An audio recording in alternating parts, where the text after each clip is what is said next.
Welcome back to People Analytics. I'm your host, Lindsey Patton.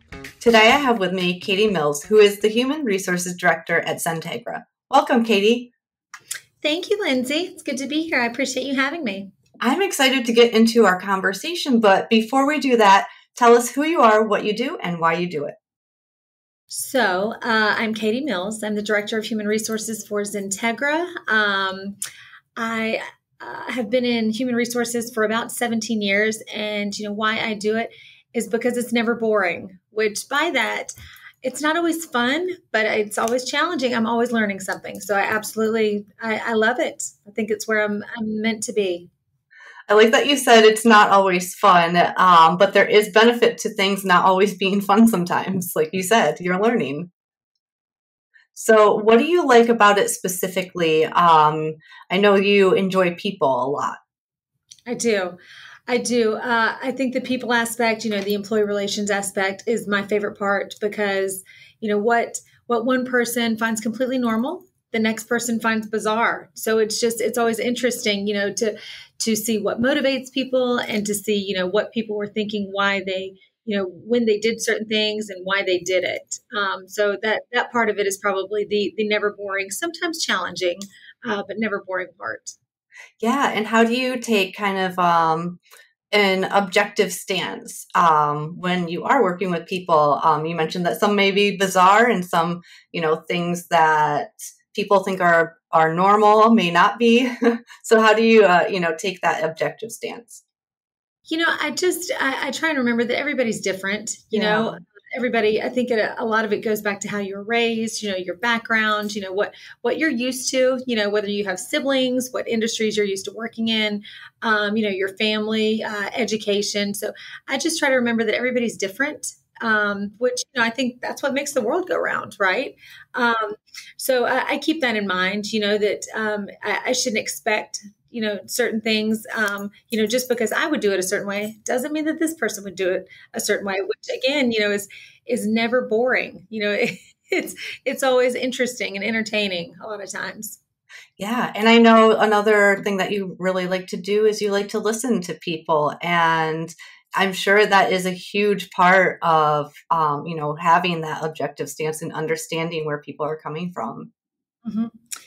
That's true. Again, because people fascinate me, I'm curious to see, what is it that motivates you? Why did you pick this position? Why did you do this? Or, why are you upset about this? How can I help you? I like to refer back to Tracy Sponenberg. She's a big, leader in the HR industry. And she likes to say, do you want to be heard, helped, or hugged? Mm-hmm. Because a lot of times people just want to be listened to. Yeah. Maybe want solutions. Maybe they just want to come in and say, I just don't like what I'm doing. I know I'll get over it. So I'm not asking for your help, but I just need to come in here and vent.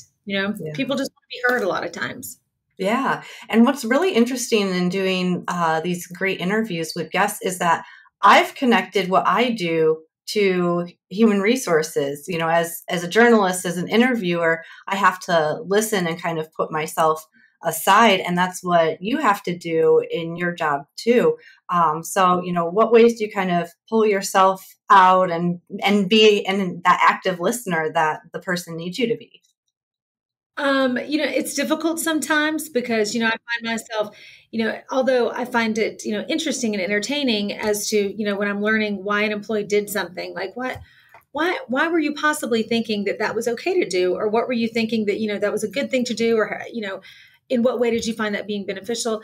I try to remember that, we're all different. Not everybody would do the same things that, I would expect. So it's all about kind of spelling it out, which, again, are why job descriptions are so important, why communication with your employees are so important, just to line out those expectations and to remind them, like, this is what we expect of you. It might not always be fun, but this is what the job entails. So if this isn't for you, then, let's not waste each other's times, or let's maybe, get you going towards a path that you really like, moving into a position that would benefit both of us more. Yeah, absolutely. And I love that attitude of, let's see what helps fit for you. because I feel like there can be ego involved when people aren't enjoying their jobs, or may want something else. But I've talked to so many people who just want to work and problem solve together, because that solution, when you come to find a solution, it's their satisfaction there. Mm-hmm. Mm-hmm. Yeah. I just feel that, a happy employee is a productive employee. Yeah. I mean, all of us love our jobs, or else they wouldn't be called jobs. But, if you're not happy, if you're not coming to work, at least looking forward to what the day is going to bring, if you're dreading it every day, then you're not doing anybody any good, mostly yourself, because life's too short for that. There's a lot of jobs out there, and there might be a lot of people that would kill to be in the job that you're in that you're not happy with. That's true. So you really need to ask yourself. I think everybody needs to ask themselves if it gets to a point where, you're in a position that you just start dreading and you're just not motivated. You don't want to be one of those employees that quits and stays. You need to quit and leave just for the benefit of yourself again and everybody around you. Yeah. And so I know that with your job, a really, really, great thing to hear is, I'm so glad that you're here. So tell me about that feeling that you get when someone says that to you. It's just, it's the little things. And that means so much to me, and it means so much to every employee. Getting performance bonuses and increases for a job well done, that's great. But, that's not always feasible for the company. So just to get that pat on the back, when I came into this position, the company's been around for several years, but they weren't in need of an HR person. So, they were kind of filling in, and everybody was kind of, doing what they could to make up for somebody not being here. So when I got here, they didn't realize how much that they were missing. They didn't realize policies that needed to be in place. So, I've been here about close to 5 months now, and I love it because it seems like every day people are like, I'm so glad you're here. Before you were here, we didn't know what to do, or I didn't have anybody to come and kind of vent to. So, hearing that, because I know how good that feels, I try to spread that around as well, just to, give somebody a pat on the back and be like, thank you so much for saying that in that meeting, or, thank you for always being on time, or always willing to lend a hand. Those little words mean so much to somebody. So I try to realize, gosh, that makes me feel so good. I need to pay it forward and spread that around as well. Yeah. So let's talk about those last 5 months for you, because I know that they've been big. There have been challenges that you face, and it definitely has not been boring for you. One of those things is, you've entered into growth, and, for a long time, it was a mom and pop feel. So what's it like going from mom and pop environment to kind of supporting that growth? I tell you what, it's exciting. It's exciting to be a part of something, to be their first HR person, to be their first director of HR. It's exciting because I feel like I'm making history. I'm a part of something big, and we're only going up.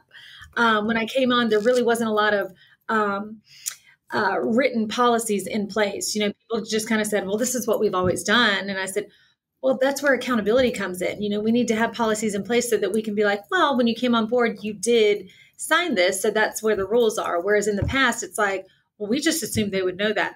Well, we can't do that. That's not fair to us, and that's not fair to the employees. So it's been a lot of figuring out, how was this handled in the past?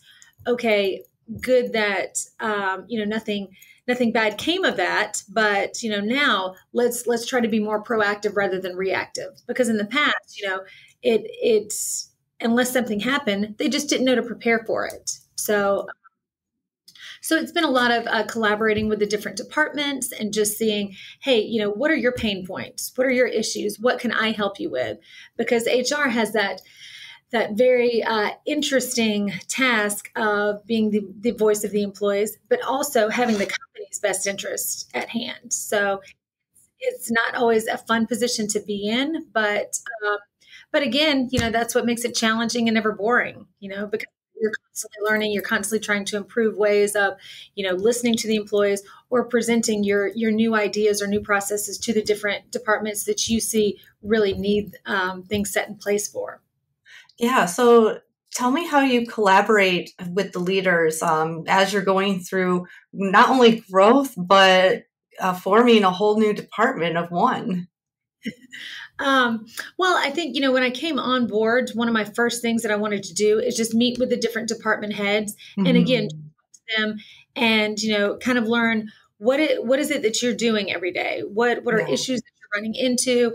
If you've run into anything like this in the past, how have you dealt with them? How have you, who has helped you with them? What would you like to see happen? And a lot of times, I can't give them that solution that they're saying, oh, I just wish we could do this. Well, maybe we can down the road, but right now, let's just kind of take baby steps. Let me. I understand that you may be frustrated, but don't come to me with just problems. Come to me with solutions as well. Unless you just want to vent, which that's fine too. But back to your question, I think just really understanding what their pain points were. And just trying to see, okay, I know you've got 5 big issues here. Let's just start with these 2 first, and then we'll kind of prioritize on the other 3 because, there might be budgetary constraints involved. There might be, events coming up with the company, or maybe something needs to start at the first of the year rather than in the middle of the year, as far as, the PTO policy or adding a benefit or eliminating a benefit, things like that. Mm-hmm. Do you find baby steps and compromise, like you just spoke about, help you balance that advocating for both the leaders and the employees of the company? Baby steps. I mean, it's, we're growing. This is a company that has been around for about 10 years and just within the last 3 years has experienced an exponential amount of growth. So, some people are thinking, okay, we got this. I want this done yesterday. Well, it took us 10 years to get here. So, hang on. We can't just, Rome wasn't built in a day. So let's prioritize. So it's difficult. I mean, it's something honestly that I struggle with because as HR, you want to help people. And, when you hear people tell you, gosh, we're so glad that you're here, it makes you want to do more for them. But it's like, well, wait, I have to prioritize. I often, and I do it to myself. I get overwhelmed, because I'm just like, yeah, of course they'll help you with that. Yeah, of course they'll help you with that. And then I'm thinking, oh my gosh, I've overcommitted and that's not going to do anybody. Yeah. So, it's, we're all learning together, and that's what's great about working with a collaborative team is that none of us are experts on everything. We all have to lean on each other, to learn things and kind of, to improve things together. Yeah. And I'm sure you're all facing new challenges as you enter, those growth phases that you probably haven't had to face before. Oh, absolutely. Yeah. I mean, just in maybe growing in different departments or putting our focus on, certain departments that haven't really had the light shined on them, dealing with different customers or vendors that, the market may be changing or, just little things, company events like, well, we've always budgeted for a semi-annual one, but let's do it twice a year. Or instead of doing really huge events, let's do small ones over the course of time, over the course of the year. So it's just, it's not everybody likes change. I'm a big fan of change because I feel like with change, we grow and we learn about, each other and we learn about ourselves.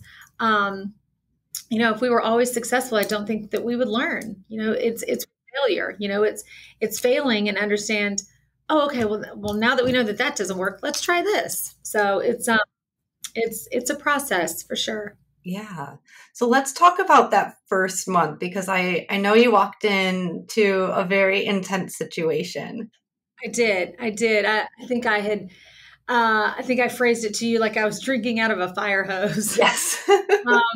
Which, I mean, I knew what I was coming into, I thought, coming on board, as a department of one and realizing that there's never been a director of HR, there's never been an HR manager, there's never been anybody doing HR for this company before. But I report to the CFO and he was kind of doing the HR things beforehand. So it was great because he and I work very well together. He, as a CFO, he's more of the money guy. He of course he cares about the employees, but I'm the one that's the voice for the employees, where he's the one that's like, "Oh, we're not just, can't give them a raise." Okay, well, if we don't, and have we committed to this? So it was very helpful sitting with him and kind of deciding or learning, what have we done in the past? What has worked? What do we need to do? What are your priorities? And then, him introducing me to the different department heads and just really learning, how the company worked. Because although I've been in HR for 17 years, this is the first time I've been in the IT world. So there's a lot of acronyms. There's a lot of situations that I'm not familiar with. So it's a big learning process. And I've worked in companies before where I'm used to being the HR department of one, but it produces another challenge when you're not familiar with the industry. So yeah, the first month was good. But I'm still learning. I'm not sure. I mean, some people say, well, once you're in there 6 months, you should have a good feel. Well, I'm not far from 6 months, and I still feel like I'm learning. I'm not I don't feel clueless at all. But some days I'm like, wait, why do I not know that? Who is this person? What is this department? Have to remind me again. And it's always hard, when you're starting a new job, especially if you've been at one. Your prior one for a long time, you're used to knowing everything. You're used to knowing where everything is. You're used to knowing who everybody is. So coming in, it's not only learning a new industry, but it's learning what everybody does and what all the departments do, and learning who I need to go to and how things have been done, and if that was the correct way, or if, oh gosh, well, I need to change that right away. So yeah, I think you bring up a really good point with the 6 months comment, because I've been in jobs where, I get past 6 months and I'm still like, wow, there's all this information that I still don't know. And I feel like I'm so far behind. But then expectations are high that I understand all this information. So I think that, there definitely should be more grace with new employees for sure. Because you brought up a great point. Like, the company is growing, and, that presents one challenge, and you're onboarding, which is another challenge of itself. Mm-hmm. Absolutely. Yeah. And, onboarding, that's one of the projects that I took on when I came on, just, trying to see streamlining our onboarding process, because, we've got 3 separate entities. As far as, we've got XenTegra, then we've got XenTegra Gov, which focuses on like government funded government contracts. And then we focus on another entity that is XenTegra One. So it's learning, what processes have worked for them, and learning, all of those employees and how to code them and how they've been onboarded. Because, that says a lot about the company. We don't want an employee coming on, kind of, oh gosh, drinking out of a fire hose like I did. We want them to feel comfortable. Of course, it may be a little overwhelming at first. That's understandable, and that's expected. It should be expected. But it's just making sure that they feel welcome, that they've got the resources, that they've got the contacts or the tools to allow them to complete the job as expected. Mm-hmm. So I know you used prioritization to help manage those feelings of overwhelm as you entered into the new job. So how did you prioritize? What were the things that were most important as you jumped in? I was given maybe 3 to 4, I guess, pain points. It was onboarding, performance management, probably clarifying job descriptions, and let's see, I'm kind of blanking on the last one, but sure, I'm sorry. Let's see, but it was really just talking about pain points and seeing, what's going to benefit the company best, in the best way, I guess, streamlining processes, just kind of clarifying things, stuff like that. Yeah. So I also know employee relations are so important to you. So as you're starting, what's really important, for you to do with the employees, for you to help build those relationships? I think it's just really talking to them. Communication is is the most important thing in any relationship. And again, employees just want to be heard. So I think it's learning, what employees are motivated by. Maybe our sales guys are motivated a little differently than our marketing employees. So I think it's just about communication and really making the efforts to recognize your employees, because if employees don't feel heard, or if they don't feel appreciated, then, eventually they're going to leave that company, and it's not even their manager. There's a saying that says employees don't leave jobs, they leave their managers, because an employee can be trained to do anything, but if they're not feeling that they're making a difference or that they're not heard, then, what's the motivation to stay? Whereas some people are not happy, or they may not focus on that need so much, but might think, well, if I can, I know if I do all of this, then I'll make my bonuses, then they're motivated by compensation. So I think it's just really talking with your employees and just understanding how they're motivated and, what I can do to help them, and letting them know that, I'm an unbiased, person in the company. Like, you can come to me to vent, you can come to me to be helped, you can come to me to be hugged. What is it that you need? You don't always have to go to your coworker or to your manager. I can be here for you as well. Yeah. And I know that mentoring is really important to you as well. And you're really involved in working with department heads on how to better work with employees and, what employees really want out of the job. Mm-hmm. Yes. That's another thing, when I'm trying to, or when I came on board and wanted to implement performance management, because it's about, you want to have a manager that coaches you, that mentors, a corrective action or disciplinary action should be presented in a form of, a tool to use to be helped.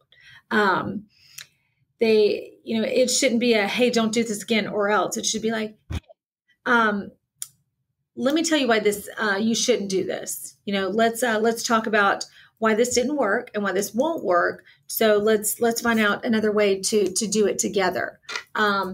So I think it's mentoring can really help. I've had some great mentors in my life, and it's probably why I kind of fell into HR. I didn't intend to be in HR, but now I can't imagine doing anything else. Because of the things I've learned along the way. So I think that, just like in school, when you have a great teacher, you might never have thought that you would like history, but gosh, you had such a great history teacher, and it really turned interest towards it. So I think mentoring and coaching is extremely important. Yeah. So tell me about how you found yourself into HR. So I was working for a logistics company, and I had just taken a job as an executive assistant, and I was there for about a year and worked very closely with their HR director, and kind of helped her, with certain duties of her job. And she ended up moving. Her and her husband took a job out of state, and so she left. And I really liked what she did. I kind of had to fill in, and as they were deciding on where to find another HR director, I said, well, let me take a shot at it. I said, I already know the business very well. I already know everybody here. They trust me. And one of our operations managers, he had a background in HR. And so he said, I'm happy to mentor Katie. I'm happy to take her in. I think she'd be great at it. And, I was there for 6.5 years, and I loved it. I learned so much from it, but it's never where I expected to be. But I just, I loved the employee relations aspect of it. I love the idea of being able to help and advise and counsel and mentor and coach these people. And I liked being depended on. That's something I pride myself on. I when I say I'm going to do something, I'm going to do it. So I like people, felt comfortable enough to talk to me about, various issues, whether it just be about what kind of benefits should I go for? My wife's about to have a baby, or I'm just not happy with, my lack of growth. What would you suggest that I do? So yeah, and I still talk to my old the vice president of that company. I still communicate with him today, and LinkedIn. That was, years ago. So I'm really grateful because it's something, when I took that job, I never thought I would fall into HR. But like I said, I was there for 6.5 years and I absolutely loved it. Aw, that's awesome. Thank you for sharing that story. It's actually so interesting how many guests I speak to who are accidental people leaders that, went for something else, but life turned a different direction. And now they're like, I'd never go back. This is what I love. It's really awesome to hear stories like that. Yeah. My major in college, I was a criminal justice major. And only because I had a really great professor and I just took an intro class and she just made me fall in love with it. And I ended up getting the best grades I did in college. I was on the dean's list because I loved going to class. I actually enjoyed it. I actually was interested and, toyed with the idea of, going to law school. But I said, well, let me baby steps. Let me do paralegal jobs, and I did, and was paralegal for several different types of firms, and but then got an opportunity to be an executive admin for an up and coming company, and so glad I did because here I am today. Awesome. Katie, this has been an awesome conversation. Thank you so much for, all of your insight and sharing the first 5 months of your job. I'm sure there are so many people who can relate and who feel seen by this episode. So before, we sign off, is there anything that I missed or that you would like to add? No, I don't think so. I'm happy I got this opportunity. There's so many podcasts podcasts that I listen to that have inspired me. Just learning, from other HR leaders, what they've done, how they've come to be in HR, what works for them, what doesn't work for them. I just feel like, the HR community, we all just lean on each other so much because none of us know everything, So, but again, Lindsey, happy to be a part of this. I appreciate this opportunity. Thank you so much. And if people want to get in touch, what's the best way to do so? They can look me up on LinkedIn. That's fine. It's just Katie Mills. They can email me. My company email's fine. It's just katie.mills@XenTegra.com. That's XenTegra. But yeah, I would love for people to reach out. I'm always looking to network. Perfect. Well, if you or anyone else is like Katie and loves your job that is never boring, email me at StaffGeek, Lindsey@StaffGeek.com. Thank you for listening to StaffGeek's People Analytics Podcast. I'm your host, Lindsey Patton, and I'm always looking to interview leaders who put people first. If you or someone you know lead with a people-first mindset, please email me at Lindsey@StaffGeek.com. That's LINDSAY@StaffGeek.com. If you want to take things a step deeper and understand your organization's true culture DNA, I encourage you to take StaffGeek's free culture assessment. Just head to StaffGeek.com and click the button that says Free Culture Assessment. Thanks again for listening.